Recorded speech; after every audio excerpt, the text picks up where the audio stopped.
presento l'obra 2212, realitzada l'any 2015. És una peça pintada a l'oli sobre paper. Aquesta peça forma part d'una sèrie de pintures de mitjà format que vaig fer durant els anys 2015-2016.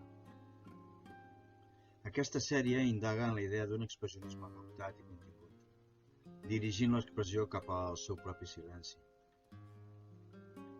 L'acció pictòrica va dirigida a una zona concreta del suport, on executa una repetició de traços horitzontals molt similars i molt pròxims que acaben per configurar una forma aleatòria amb cert caràcter inexpressiu.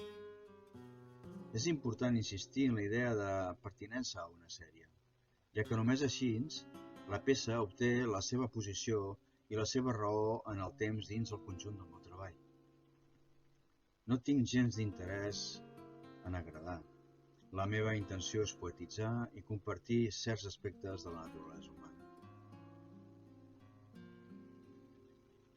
Factor emocional mínim, factor circumstancial propici. La intel·ligència formal es troba en la recerca de la circumstància necessària perquè amb un mínim es configuri.